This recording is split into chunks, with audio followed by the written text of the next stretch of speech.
This is the third business you founded. Why co-working space and why Singapore? How much demand is there?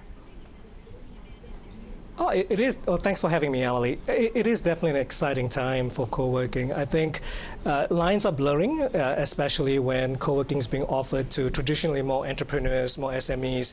But even the corporates are looking at co-working as well right now. This is a way for them, essentially, to save capex, a way for them to be flexible, a way for them to basically learn how to be nimble as small companies.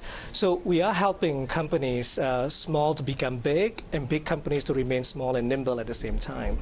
So WeWork has expanded from the U.S. into China. Is that competition? Well, it is definitely competition. I think we are very much focused in Southeast Asia initially, but we have the ambition to go beyond Southeast Asia towards Asia Pacific. But it is a very Asia Pacific play. The products and the technology and the value-added services that we provide are very much catered toward Asian companies expanding regionally.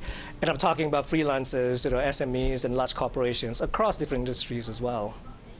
Describe the state of the startup landscape in Singapore and Southeast Asia. Well, it's definitely a good time to be in Southeast Asia, especially in Singapore right now. When I first started up my company 3 years ago, it was very difficult to raise funds.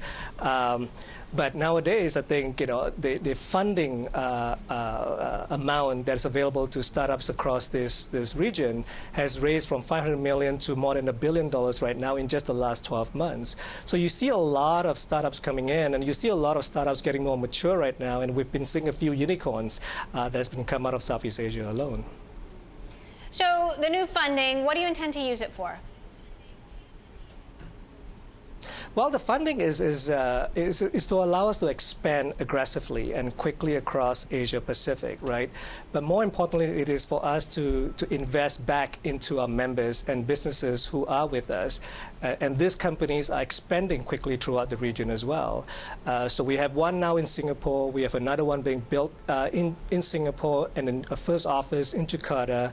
And we plan to have another 30 offices in the next 3 years. So it is going to be fun. It's going to be quite exciting to achieve all of that in this short amount of time. Now, you also founded a company prior called TRAVELMOB that was acquired by HOMEAWAY, and I'm curious what you see in the home sharing space with the rise of Airbnb and their own, global ambitions trying to get into China as well. Do you think Airbnb can succeed in China? Well, I think everyone's trying to be successful in China. I think it's especially complicated for a non-Chinese company to do business there. But there are definitely ways. There have been success stories. I think one of the biggest things about Airbnb is definitely on the regulation side in China. But I think all these companies are trying to solve that. And I think the trend is definitely here to stay. So I don't see that to be an issue. I see that to be an opportunity for these companies to take on.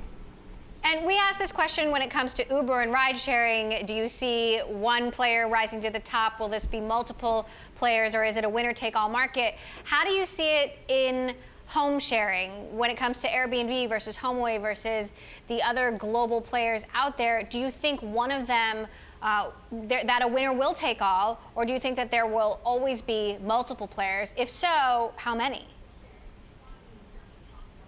I think Airbnb is definitely getting a very strong brand here in Asia Pacific, but there are various players that are really fighting it out. I mean, back then, TRAVELMOB was really competing really hard with them as well. But I think what's really exciting is, the whole concept and principle of sharing economy has sort of migrated towards the working economy as well. And I think that's why I'm super excited to talk about, Spacemob, where it is about allowing the sharing economy principles to be applied to entrepreneurs, to freelancers, SMEs, and even large corporates here across Asia Pacific.